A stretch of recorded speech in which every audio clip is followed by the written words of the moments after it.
Hi, നമസ്കാരം. നമസ്കാരം. ഞാൻ അഷ്കർ സൗദാൻ. ബെസ്റ്റി സിനിമ റിലീസാണ് 24-ാം തീയതി. ബെൻസി പ്രൊഡക്ഷൻസിൻ്റെ പടമാണ്. ഷാനു സമദ് ഡയറക്റ്റ് ചെയ്യുന്ന മുഹബത്തിൻ കുഞ്ഞബ്ദുള്ളക്ക് ശേഷം അദ്ദേഹം ഡയറക്റ്റ് ചെയ്യുന്ന സിനിമയാണ് ബെസ്റ്റി. അതിലൊരു മെയിൻ കഥാപാത്രം ചെയ്തിരിക്കുകയാണ് ഞാൻ. എല്ലാവരും ചിത്രം തിയേറ്ററിൽ തന്നെ വന്ന് കാണണം. 24-ാം തീയതി റിലീസാണ്. ഈ മാസം 24-ാം തീയതിയാണ് റിലീസ്. ഞങ്ങളതിൻ്റെ പ്രൊമോഷന് വേണ്ടി നടക്കുകയാണ്. ഇതിൽ നിങ്ങൾ ഇഷ്ടപ്പെടുന്ന രീതിയിൽ തന്നെ നല്ല ആക്ഷനുണ്ട്, നല്ല സോങ് ഉണ്ട്, കോമഡി ഉണ്ട്, നല്ല ഫാമിലി എൻ്റർടൈൻമെൻ്റ് ആണ്. എല്ലാവരും തിയേറ്ററിൽ തന്നെ വന്ന് കാണണം. OTT കാണാൻ നിങ്ങൾ നിൽക്കരുത്. കാരണം തിയേറ്ററിൽ വന്ന് കണ്ടാലേ ഇതിൻ്റെ ഒരു എഫക്റ്റും കാര്യങ്ങളും എത്രത്തോളം കഷ്ടപ്പെട്ട് എല്ലാവരും വർക്ക് ചെയ്തൊരു സിനിമയാണ്. ചിത്രം തിയേറ്ററിൽ തന്നെ വന്ന് കാണുക, സപ്പോർട്ട് ചെയ്യുക. സിനിമയുടെ ഒരു പ്രത്യേകത തന്നെ ബെസ്റ്റിയുടെ പേര് തന്നെയാണ്. ഇപ്പൊ ഈ ബെസ്റ്റി എന്നുള്ള ഒരു നിർവചനം എന്ന് പറഞ്ഞാൽ ബെസ്റ്റി എന്ന് പറഞ്ഞാൽ നമുക്ക് എല്ലാവരും ഫ്രണ്ട്സ് ഉണ്ടാവുമല്ലോ. നമുക്ക് ഏത് രാത്രി വിളിക്കാം, ഏത് പാതിരാക്കും വിളിക്കാം, എപ്പോഴും വേണമെങ്കിലും വിളിക്കാം. നമ്മുടെ കാമുകീനെ വിളിക്കുന്നോ അല്ലെ കാമുകന്മാരെ വിളിക്കുന്നോ അല്ലെങ്കിൽ നമ്മുടെ അങ്ങനെ അല്ലല്ലോ. അപ്പോൾ ബെസ്റ്റി എന്ന് പറയുമ്പോൾ ഇപ്പോൾ വന്നൊരു ട്രെൻഡാണല്ലോ. ആർക്കും എപ്പോൾ വേണമെങ്കിലും വിളിച്ചാൽ മീൻസ് അങ്ങനെയല്ല, നല്ല സുഹൃത്തുക്കളുണ്ടാകുക. സുഹൃത്തെന്ന് പറയാം, ബെസ്റ്റിയും സുഹൃത്തെന്ന് പറയാം. കാമുകിക്കും മേലെ എന്തോ ഫ്രണ്ടിനും മേലെ ഫ്രണ്ടിനും കീഴെ അങ്ങനത്തെ ഒരു പരിപാടിയൊക്കെ ഉണ്ട് ഇതിൽ. ലവറിന് കീഴെ അപ്പോൾ ഫ്രണ്ടിനും മേലെ. അപ്പോൾ അങ്ങനെയാണ് ഇതിൻ്റെ ബെസ്റ്റി എന്ന് നിർവചനം. അപ്പോൾ ആ ഒരു സംഭവം ഈ സിനിമയിലുണ്ട്. ബെസ്റ്റി എന്താണെന്ന് ഉള്ള സംഭവം ഈ സിനിമയിലുണ്ട്, ബെസ്റ്റിയിലുണ്ട്. ലവർക്ക് മേലെയാണോ, ലവർക്ക് കീഴെയാണോ, ഫ്രണ്ടിന് മേലെയാണോ, ഫ്രണ്ടിന് താഴത്താണോ, എന്താണ് സംഭവം എന്ന് അറിയാൻ വേണ്ടി നിങ്ങൾ തിയേറ്ററിൽ വന്നാലേ ഇതിൻ്റെ ഔട്ട്പുട്ട് നിങ്ങൾക്ക് മനസ്സിലാവുള്ളൂ. അതിൻ്റെ ബെസ്റ്റി എന്നുള്ള സംഭവം എന്താണെന്ന് നിങ്ങൾ തിയേറ്ററിൽ വന്ന് കണ്ടാൽ തന്നെ മനസ്സിലാവുള്ളൂ. ഈ ചിത്രം കണ്ടാലേ നിങ്ങൾക്ക് ഇതിൻ്റെ പൂർണ്ണ രൂപം എന്താണ് ബെസ്റ്റി എന്ന് നിങ്ങൾക്ക് മനസ്സിലാവും.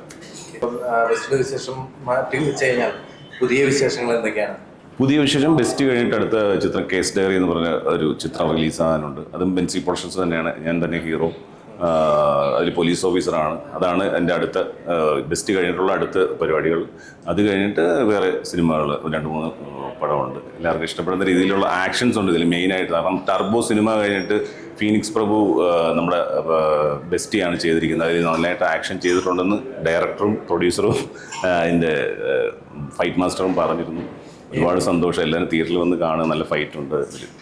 ബെൻസി പ്രൊഡക്ഷനുമായിട്ട് ഭയങ്കര ഒരു ആത്മബന്ധം ഉണ്ടെന്ന് തോന്നുന്നല്ലേ?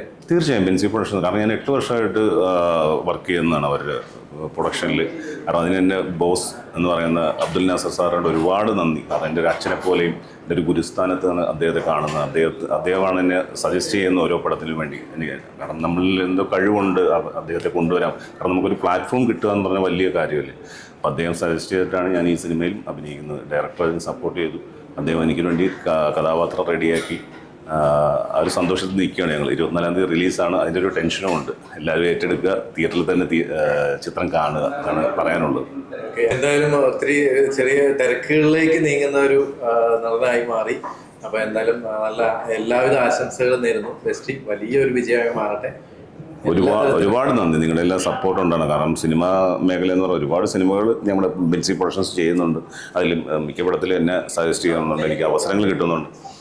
പല പടങ്ങളിലും അവസരങ്ങൾ കിട്ടുന്നു. ഞാൻ തമിഴാണേലും മലയാളമാണേലും ചെയ്തുകൊണ്ടിരിക്കുന്നു. അപ്പോൾ പ്രേക്ഷകരാണ് തിയേറ്ററിൽ പോയി കാണുക. കാരണം OTT വരാൻ കാത്തിരിക്കാതെ തിയേറ്ററിൽ തന്നെ കണ്ട് ഞങ്ങളെയൊക്കെ സപ്പോർട്ട് ചെയ്യുക. നിങ്ങളോട് എല്ലാവരോടും വിനീതമായിട്ട് അഭ്യർത്ഥിക്കാം. Okay, thank U.